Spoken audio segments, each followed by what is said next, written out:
Imagine yourself walking down a dark corridor in the depths of the Chernobyl Unit 4, deep in radioactive water. Your task is clear: to find and open two very specific valves to prevent an immense explosion. This was the reality faced by three engineers who descended beneath Unit 4 just days after the Chernobyl disaster. The media would later call them the Chernobyl divers, wrapping their story in myth and legend. But we decided to reach those people and reconstruct every step they took. And the closer we got, the clearer it became. No myth compares to their true story. At that moment, Unit 4 was a huge informational black hole. There was no direct access to measure conditions inside it, so scientists had to rely almost entirely on mathematical models. And some gave dreadful predictions. It was clear that the reactor's core had partially melted, forming extremely hot radioactive lava. Yet no one knew how it traveled. So there was a risk that if this molten material reached the steam bubbler pool beneath the reactor, it might trigger a second explosion. That could ignite the other units and radioactive storage facilities, unleashing a new disaster of unimaginable scale. The government task force in Chernobyl city issued an urgent order. The water had to be drained. It sounds simple, but it was far from an easy task. This pool is the last element of the incident containment system of the RBMK reactor. Before the Chernobyl disaster, the maximum predicted incident was the meltdown of just a few of its sealed channels. Such an event would produce a certain amount of highly radioactive steam. In the first versions of the RBMK, it would be vented into the atmosphere through these pipes, but newer versions, in which Units 3 and 4 were included, would keep it contained. So the steam would first enter hole 305 beneath the reactor and pass through intakes for special valves embedded in the floor. Through these valves, the steam would flow downward to several distribution corridors, where it would partly condense. And then it would enter a two-level pool below through multiple pipes permanently submerged in water. There it would further condense into liquid form, making it much easier to manage as liquid radioactive waste. And now if you look from the top, you can imagine the immense size of this facility. The pool contained 1500 tons of water. The initial idea to get rid of this water was to create an opening in the wall by shooting an armor-piercing shell from a safe distance. However, since these rooms are lined with half an inch of steel and have very thick concrete walls, this plan was quickly abandoned. And therefore, the only fallback option was to manually open two valves located in the maintenance corridor 201/3. Well, before the Chernobyl disaster, that was routine but a very rare maintenance operation. But now everything had changed dramatically. A major part of the north side of the reactor building collapsed, and this pile of debris drastically raised the radiation levels inside. And even worse, the corridor was now flooded with water from the extensive firefighting operations during the night of the disaster. As it passed through the debris, it became very radioactive, though no one knew to what extent. Firefighters now were pumping this water out, and when the level dropped enough, it was time to do the job. According to this KGB report, that moment came in the deep night of May 8. Well, we will return to this document a bit later. In the HBO miniseries, you can see a dramatic scene in which engineers volunteer for this mission. In reality, this scene never happened, because simply relying on volunteers would not have been feasible. This is what the upper corridor looks like, and the one below is pretty similar. Basically both a maze of pipes, cables and valves. So the person had to know the layout extremely well to perform tasks quickly in a complete darkness. This person was Alexei Ananenko. Back then, he was the chief engineer mechanic of Reactor Department No. 2, which was responsible for Unit 4. Ananenko was on his shift that day when he suddenly received a call from his supervisor, who told him what had to be done. And so Ananenko reported to the head of the power plant shift, or NSS, Boris Baranov. Here is little detail that is often overlooked. So NSS is not just an engineer, it is the main operations manager for the entire power plant. So Baranov responded that he would go with Ananenko to oversee the operation, and that they will bring one more person, senior engineer Valery Bespalov. A few days ago I was able to reach Valery Bespalov by phone. I have to say, that was a really powerful and truly heartwarming conversation. However, for various reasons, we didn't proceed with an interview or questions about the actual operation. And yet, talking to one of actual participants brought this story to a whole new level. And that said, with the massive help of senior Chernobyl engineers, we were able to reconstruct the most likely route taken by the heroic crew. In the HBO miniseries, the team prepares and enters the underground level from outdoors. At the actual power plant, this would be this gate. However, the gates were located right next to the massive debris pile. The route from here would have been the shortest, but approaching from outside would have meant very high exposure. In reality, they moved to a starting point shielded by the building, using the famous golden corridor that connects all the units. This comes from the interview with Ananenko, in which he explained how they geared up. We needed to foresee everything. The corridor to 01 was dark, so we took portable lights. We also didn't know if any signs marking the valves still remained, so I picked up the plan and studied it to imagine their location. We weren't really sure if the valves were equipped with hand wheels, so as a precaution we took a huge pipe wrench. Then, by order of Boris Baranov, they brought us wetsuits straight to the Reactor control room. We believe that was the control room of Unit 3. Radiation levels there were significantly lower compared to the Control Room 4, which provided much better environment for any preparations. And as a side note, Valery Bespalov mentioned that they were actually not dressed in real wetsuits. They got standard rubberized military outfits for chemical protection, which they wore over their white uniforms. That was quite a smart choice, given that the water level was known to be relatively low.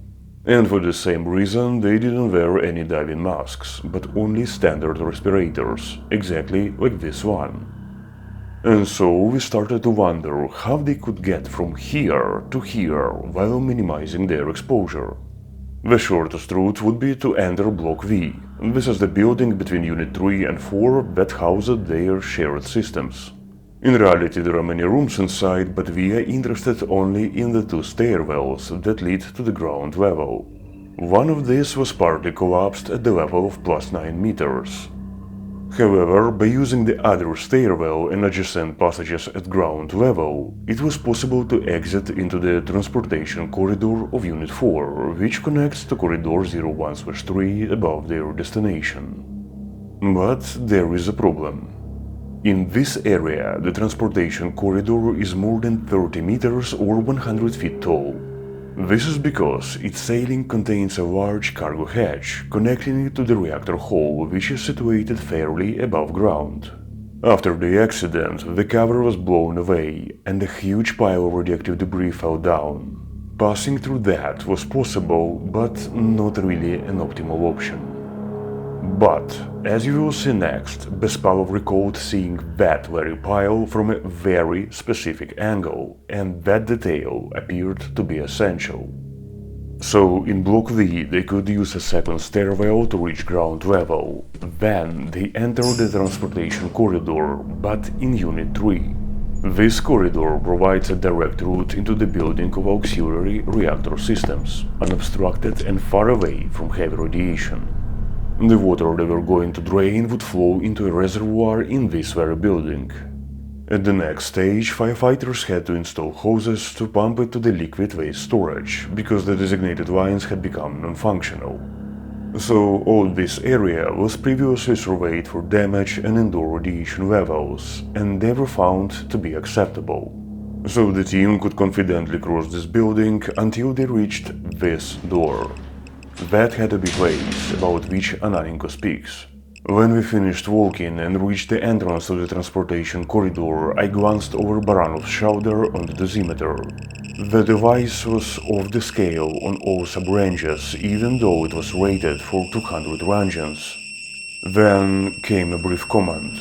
"Move very quickly." Bespalov, in his turn, recalled. While dashing across the hazardous place, on the left I noticed a gigantic black cone of fragments from the exploded reactor. It was mixed with concrete dust, cascading down from above through a technological opening in the central hall. A familiar metallic test, the test of liquid radiolysis, filled my mouth. After they covered that short distance, they entered corridor 01/3, which they had to traverse completely. I genuinely wonder if they ever thought that above them was this. At the very end of this corridor there is an opening in its very thick floor. There a metal ladder descends to corridor 201/3. Nowadays that corridor is completely flooded and no longer accessible, but back then the water level appeared to be only up to the knees. Alexei Ananenko recalled. Boris Baranov remained at the entrance in case we needed something. There was a fairly large diameter pipe laid along the floor. As soon as we reached it, we began moving along it. The water level turned to be at the ankle height. My worries that I wouldn't quickly find what we needed immediately vanished. The walls even had labels and hand wheels. They were not jammed, so we opened them relatively easily. A gas wrench was not needed. As soon as we did that, the distinctive sound of water indicated that the task was successfully accomplished. The KGB report states that the valves were opened at 3:10 in the night, and that the draining process was predicted to take until midday. Simultaneously, gaseous nitrogen was being pumped into the pool. The 3 engineers returned without any issues, except just for one. On the way back, Valery Bespalov suddenly stumbled and fell on his knee into the water, which got under his suit, and because of that they had to take showers many times to wash off the contamination. During their mission, each carried 2 dosimeters, one strapped on the chest and another near the ankle. Bespalov lost his when he was discarding his clothes, but Ananenko recalled that the readings were nothing extreme. It is a known fact that none of these people actually considered themselves heroes, claiming that what they did was just a standard operative task. Bespalov mentioned that later, as liquidators, they performed other comparable jobs.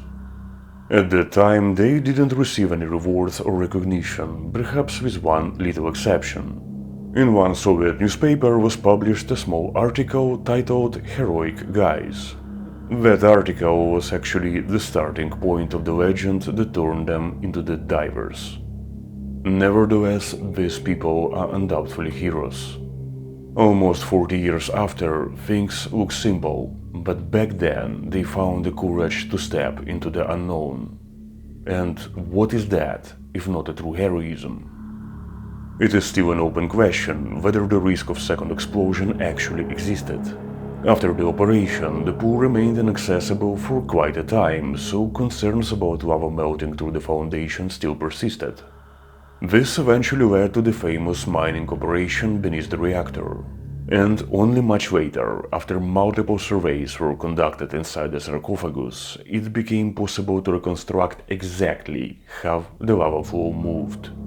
We looked at that in detail in our previous episode about elephant foot, and if you haven't seen it, the main point is this. It was discovered that at least some of the lava reached the pool while it still contained water, although we do not know for sure how long this process took to develop. In 2018, the 3 engineers finally received their recognition. They were awarded the Order of Courage, and a year later Ukraine's highest personal honor, the title Hero of Ukraine. Boris Baranov continued to work at the Chornobyl nuclear power plant for many years. He passed away in 2005 at the age of 64. The order and the title of Hero of Ukraine were awarded to him posthumously. Valery Bespalov, after a few years' break, returned to the Chornobyl nuclear power plant in 1991. In 2012, he became a senior dispatcher at Energoatom, the national energy generation company of Ukraine. Now he is retired and lives in Kiev. Alexei Ananenko left Chernobyl 3 years after his mission. Since then, he had worked in multiple nuclear-related organizations in Ukraine, such as the State Inspection for Nuclear Regulations. Unfortunately, in 2017 his life changed dramatically when he was hit by a car at a pedestrian crossing. And afterwards, Alexei spent a lot of time in a hospital and had to learn again how to walk, think and speak. He was able to partly recover because of his incredible will to live and the love and care of his wife Valentina. And what she does for her husband is another level of true heroism. Chernobyl liquidators should be honored and remembered not only when the anniversary of the Chernobyl disaster approaches. A couple of weeks ago we had a brief phone conversation with Valentina Ananenko. Given everything, we decided not to burden the family with interview requests. But we expressed our heartfelt thanks for what they did, for all of us, and for the entire world. If you made it this far, thank you for watching. As usual, you'll find more Chernobyl insights on our Patreon page. And we'll see you in the next episode of Chornobyl Uncharted.